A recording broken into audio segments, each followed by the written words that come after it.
Corona के कारण देशव्यापी प्रभावी लॉकडाउन में प्रवासी मजदूरों का समालखा में विशेष ध्यान रखा जा रहा है। समालखा के राजकीय वरिष्ठ माध्यमिक विद्यालय के सभागार में प्रशासन द्वारा ठहराए गए 162 प्रवासी मजदूरों की आवभगत का जिम्मा कई समाज सेवी लोगों ने उठाया हुआ है। प्रवासी मजदूर भी यहाँ हो रही आवभगत से बेहद खुश हैं। कोरोना संक्रमण को रोकने के लिए प्रधानमंत्री नरेंद्र मोदी द्वारा लागू किए गए देशव्यापी लॉकडाउन में अपने घरों को जा रहे कुछ प्रवासी मजदूरों को समालखा प्रशासन द्वारा राजकीय स्कूल के सभागार में ठहराया गया है। राजकीय स्कूल में ठहरे 162 प्रवासी मजदूरों के खान पान की व्यवस्था क्षेत्र के कुछ समाज सेवी देख रहे हैं। राजकीय स्कूल के वाइस प्रिंसिपल साहब सिंह रंगा की देखरेख में प्रवासी मजदूरों की सुरक्षा का दायित्व पुलिस कर्मचारी निभा रहे हैं। समाज सेवी सतप्रकाश सैनी के मुताबिक मजदूरों को यहां सुबह का नाश्ता, दोपहर व भोजन का व रात्रि का भोजन कराने के बाद ही वे अपने घरों को जाते हैं। श्रीमान जी, ये जो प्रवासी मजदूर हैं जो अपने अपने गांव की तरफ जा रहे थे, तो यहाँ पर पुलिस प्रशासन द्वारा या जो स्थानीय प्रशासन है उनके द्वारा ये रोके गए हैं यहाँ पर। और जो सुविधाएं की बात है, कोशिश है हमारी कि इनको भरपेट खाना दिया जाए और हर तरह का पानी, स्वच्छ पानी इनको दिया जाता है। साबुन है, टूथपेस्ट है, ब्रश है, हर तरह की सुविधाएं इनको दी गई है। फिर भी हमें महसूस होता है कि ना 100% कर पाएँ, लेकिन हम पूरी भरपूर कोशिश है हमारी कि इन साथियों को, भाइयों को, बहनों को किसी प्रकार की दिक्कत ना हो। और ये लोग खुश भी हैं, यहाँ पर दुखी तो हैं, लेकिन इतना हम कोशिश कर रहे हैं इनको कि हर तरह साथी मिलके जो है इनको हर चीज़ देने की कोशिश करें कि इनको कोई महसूस ना हो, कमी ना लगे इन लोगों को। ये किसकी तरफ से सुविधाएं दी जा रही है? ये हमारा जो NGOs हैं, साथी काम कर रहे हैं, सत्यप्रकाश सैनी है भाई हमारा एक, और स्थानीय प्रशासन और जो NGO या जो समाज सेवी हैं समालखा के, वो समय समय पर आते हैं, इनकी समस्याओं को सुनते हैं, राशन पानी का इंतजाम करते हैं, खाना बन के इनको आ जाता है और हम इनको सर्व कर देते हैं। हाँ, प्रशासन की तरफ से देखभाल के लिए मुझे यहाँ पर तैनात किया गया है और ये तो स्वाभाविक है, हमें एक मौका मिला है इस जो हमारे ऊपर विपत्ति आई है, पूरे वर्ल्ड के ऊपर है, हमारे देश के ऊपर है, कि हमारे लिए भी मौका है कि हम भाइयों और बहनों की थोड़ी सी सेवा कर पाएँ और कोशिश है हमारी। सर, यहाँ इनको नाश्ता दिया जाता है, सवेरे चाय, बिस्कुट और मिक्स पकोड़े डेली। इनके एक दिन मिक्स पकोड़े हो गए, एक दिन ब्रेड हो गया, और बिस्कुट तो डेली दिए जाते हैं। शाम को 4 बजे इनको चाय दी जाती है। दोपहर में 12 बजे और 12 से 1 बजे के बीच में 12 बजे लगभग इनको खाना दिया जाता है। फिर शाम को 7:30 बजे फिर इनको खाना दिया जाता है।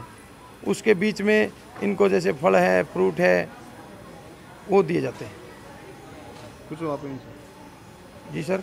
आप खुश हो इस सेवा से? हाँ जी, इन सेवा से खुश है जी। सवेरे हम 5 बजे जाते हैं। आज हमारे को यहाँ 21 दिन हो गए, 22 दिन हो गए हैं। सवेरे यहाँ आते हैं और शाम को 12-1 बजे यहाँ से निकलते हैं। उन्हीं के बीच में रहते हैं। और सवेरे यहाँ दोपहर का खाना होता है। Samalkha corruption control organisation team का जो मैं प्रेसिडेंट हूँ, पानीपत हरियाणा का, तो ये हमारी टीम यहाँ पर लगातार, मेरी टीम के 20 बंदे हैं जो लगातार यहाँ सेवा दे रहे हैं। खाना खिलाना है, बनाना है। हमने हलवाई बिठा रखे हैं कुहाड़ पाना समालखा में। हमारे कुहाड़ पाने वाले भी इसमें सहयोग दे रहे हैं और आसपास के समाज सेवी भी हमारे को सब राशन दे जाते हैं। हम बना के इनको खिला देते हैं। राजकीय स्कूल में ठहरे प्रवासी मजदूरों को यहाँ सुबह योगा भी कराया जाता है और सांस्कृतिक कार्यक्रम भी। इतना ही नहीं, इनके मनोरंजन का भी यहाँ विशेष ध्यान रखा जा रहा है। लॉकडाउन के सभी नियमों का पालन करते हुए सामाजिक दूरी में बैठाकर ही इन्हें भोजन कराया जा रहा है। आयोजकों की व्यवस्था से प्रवासी मजदूर खुश हैं, परंतु घर से दूर होने की टीस साफ देखी जा रही है। जी दोबारा बोलिए। सुविधा में कोई कमी नहीं है ऐसी। क्या क्या सुविधा दी जा रही है? खाने की भी सुविधा है, सुबह नाश्ते की, चाय पानी की भी सुविधा है, जैसी भी है वैसी। और शाम को भी खाना पूरा ही पूरा है। खाने की कोई ऐसी, खाने पीने की कोई तकलीफ नहीं, ना सोने की, ना नहाने की, ना धोने की, लेटरिन बाथरूम की कोई भगवान द्वारा से कोई परेशानी नहीं है। ऊपर से टीवी भी दिखा रहे हैं। टीवी देखते हो आप? हाँ देखते हैं। तो क्या क्या देखे हैं, क्या क्या चलाते हैं यहाँ पे? एक दिन बेचारों ने जो है रामायण भी लगाई थी, और वैसे जो है जो हमारे देशभक्ति की हैं वो तो बेचारे लगाते ही रहते हैं हर समय, कभी कभी फिल्म भी लगा देते हैं। दिक्कत नहीं है, खुश हो? वैसे तो कोई वैसी दिक्कत नहीं है, बस आप दिक्कत तो आप जानते हैं, हर आदमी को अपने घर की ही चिंता रहती है। रोमन। कहाँ से हो?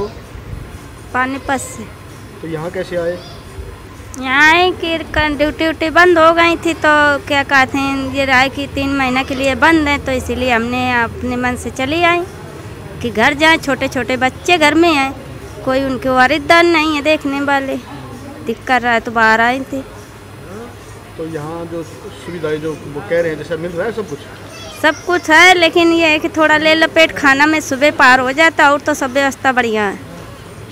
डॉक्टर वगैरह भी आए यहाँ चेक वगैरह करने के लिए? हाँ आए थे? हाँ आए थे। भगवान सिंह नाम है मेरा, मथुरा से सर। अच्छा, तो यहाँ क्या कर रहे थे? सर हम काम करके आए थे पीछे। तो यहाँ कब से हो आप? सर हम 30 मार्च से। 30 मार्च से। जी सर। तो यहाँ आपको प्रॉपर सुविधाएं मिल रही हैं? सब नहाने धोने का सब सर बहुत बढ़िया फैसिलिटी है। अच्छा है। जी सर। खुश हो आप इनसे? बिल्कुल जी, बहुत बहुत धन्यवाद सर, स्टाफ के लिए नो प्रॉब्लम सर। तो डॉक्टर वगैरह यहाँ आए? कुछ नहीं, सभी आते हैं सर, कोई दिक्कत नहीं है सर, हर चीज़ की फैसिलिटी है, हर चीज़ की सुविधा है, स्टाफ बहुत अच्छा है सर। वैश्विक महामारी को हराने के लिए पीएम मोदी द्वारा समय समय पर दिए जा रहे दिशा निर्देशों का समालखा के लोग भली भांति पालन कर रहे हैं। चाहे थाली बजानी हो या दीपक जलाना हो, क्षेत्रवासी पीएम के साथ खड़े नजर आए हैं। जिस तरीके से समालखा पुलिस व प्रशासन समाज सेवियों से मिलकर गरीबों व जरूरतमंदों का ख्याल रख रहे हैं, बेहद ही सराहनीय है। यदि यह सेवा कार्य लॉकडाउन रहने तक जारी रहा तो क्षेत्र में कोरोना महामारी को हारना निश्चित है। विनोद लाहौट, इंडिया की दहाड़, समालखा।